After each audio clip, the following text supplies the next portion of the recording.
Welcome to Fast Effect Double Speed Magic the Gathering. Here we have Andy on Grixis Delver squaring off against Tyler on Ant. Ant, an incredibly explosive deck, and one that's not super thrilled about the printing of Force of Negation previously. That first turn, you could do that force check sometimes, see if you get there. It is, I would say, more likely now that Ant is going to want to have a discard spell or a Veil of Summer to make sure that they can actually get through, given that your opponent is potentially playing twice as many free counters as they previously would have. But at least forces. I mean, you're going to have days in a Delver shell. So they were already running a bunch of counter magic. But I suppose if you're on the play, you can run into Force of Negation or Force of Will. And Force of Negation's really, really strong. I mean, exiles the card. Past in Flames is not a card that you want to get exiled. Delver of Secrets, usually the strongest opening for Grixis Delver. If they can get that on the first turn, their win percentage substantially higher. Andy settling for some cantrips, a Wasteland, and a Young Pyromancer, which can go wide. I mean, Pyromancer for sure can bring quite a bit of power to the board. He only needs to play one more spell before it's equivalent in terms of damage per turn. And once you get past that, you're going to be in really good shape. Delver of Secrets, wow. Putting Tyler's back up against the wall. He's potentially going to be facing 5 or more damage. Ponder does resolve.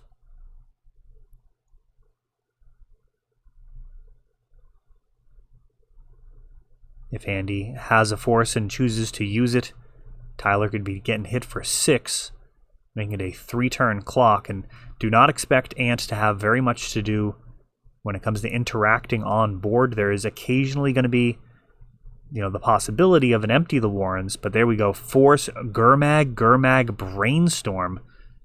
Force of Will is taken, meaning that Tyler not going to be trying to go off this turn.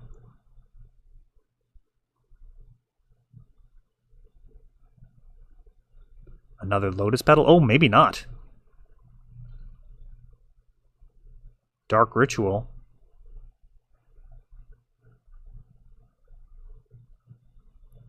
Cabal Ritual, easy threshold there. And now Infernal Tutor, Hellbent. And that is going to do it. Very interesting. Intuitively, I guess I take the Brainstorm there, given that he doesn't have any other blue card. And on a fumble, you're potentially much happier that your opponent is stranded with a Force of Will. So, for example, let's say that Tyler had a non-deterministic line where he's going to need to use an Ad Nauseam or something that could potentially end up having a Empty the Warrens. You'd be much happier that your opponent has a Force of Will in hand than a Brainstorm. The Brainstorm, your opponent could potentially find some type of out if they have any type of sweeper that they actually play in their main deck. Even post-board, let's talk about that too. So just in general, as a combo player, even though the Force of Will is what you want to get out of their hand, what you actually want to get rid of is their ability to force. So when your opponent has Force and blue card, very often you're going to want to take the blue card if there's a chance that the game is going to continue later on. Now, I guess the way I'm thinking about it too is if there's no chance, if you're definitely going to win, then you just let them have the Force anyways. The game's over either way. You're definitely going to win no matter which card you take in one of those scenarios, and then you might not win in the other. And I guess I just contend that you don't want your opponent to have the ability to brainstorm into an answer if you do end up going with an empty. Force of Will is pretty garbage when you're way behind, and that's most likely what's going to happen. Now, I suppose if there's a chance that you're going to fumble and not get there at all, then you're not happy that they have a Force of Will. But you're not winning that game. You can't fumble like that with Storm. So that's a little bit of my thought process with that. We've got a fetch land getting Stifled. And Stifled's a super high value card in this matchup. I actually don't know the best way to play the card. In this particular match, I have not played Grixis Delver in its current iteration. I've run a lot of Grixis Delver over the years. I actually love the card Cabal Therapy. Using that with Young Pyromancer has been absolutely brutal at times in the history of the format. That said, Stifle does stop the Tendrils of Agony. And one of the only things that can stop it through Veil of Summer as well. Brainstorm, during the end step, a little bit suboptimal in terms of card quality, but worth it in order to make sure that this Delver absolutely flips.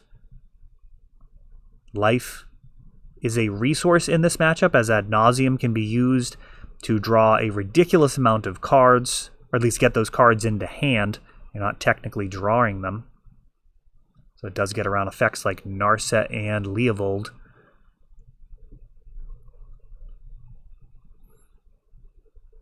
Not to mention the fact that extra turns are a resource, and every extra turn that you give the Ant player, the more possibilities accrue. Things could go sideways. I mean, Storm can be very tricky. There are times where you really need to be countering the rituals. There are times where you have to counter the last spell that they're playing. Now there's Veil of Summer to consider. There's a lot of pressure that can be put on the control player, especially when their resources are limited. So you want to kind of get that Storm player out of there as fast as possible, and Delver is a great clock to make that happen. So we have a Daze. Tyler responding with a Dark Ritual, looking to pay for the Daze. However, Force of Negation stops that. Andy down to just a couple of cards.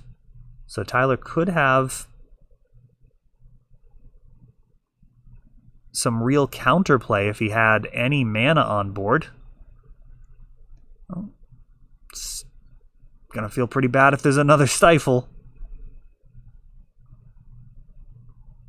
One of my favorite lines is misdirecting Stifle.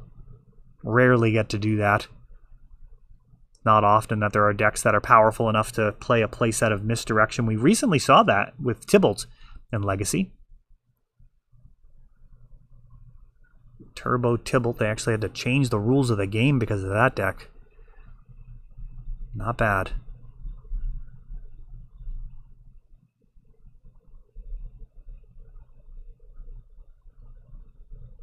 Dark Ritual. This one gets dazed, and Tyler's just absolutely hobbled here. And Lightning Bolt ends that game mercifully. So all tied up a game apiece. This will be the deciding game of the match, barring any draws, which are not likely with these two decks. Tyler leads out with a Polluted Delta and cracks it. Does not want to get stifled. That does give a little bit of an indication that Stifle would be disastrous. That main deck sacrificing without playing a Ponder or Preordain. I don't think you can really read too much into it if they fire off a cantrip, but... Oh, an end of turn Brainstorm.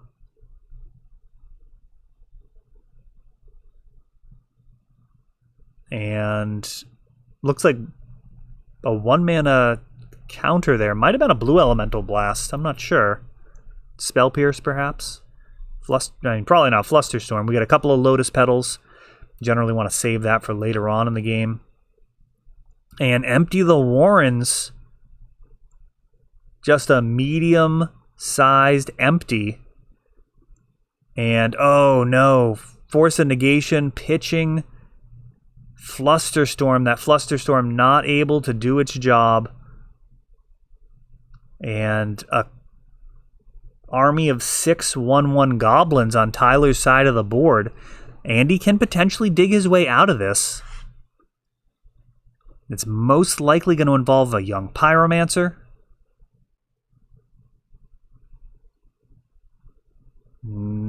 Yeah, it's pretty rough. That first wave of damage coming in.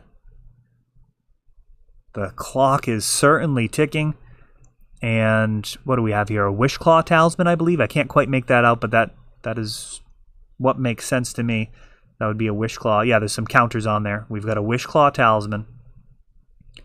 Here's Young Peasy. Bringing some friends to the yard. That elemental's certainly going to trade with one of these.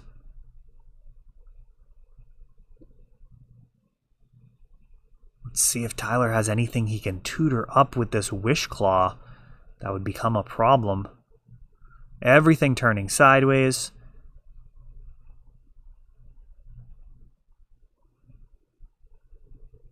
Mini Tendrils could be used to finish off this game at some point. And with one card in hand,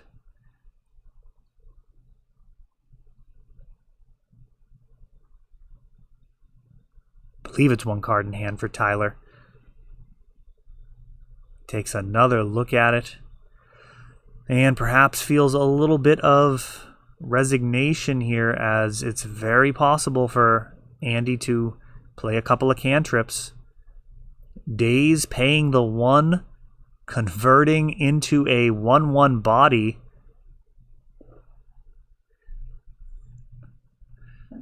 Everything turns sideways. Delver of Secrets blocks along with the elemental token. And now Ponder draws some fire, of course, making a body. 3 1/1s. Andy hoping to at some point turn the corner and be able to start attacking, but for now the mission is very clear. Stay alive. Everything turns sideways.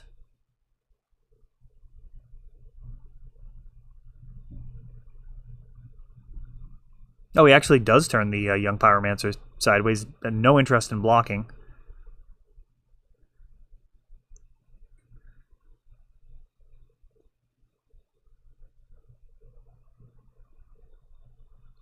Wishclaw Talisman being activated with some mana floating, and the Tendrils actually is enough to finish the job.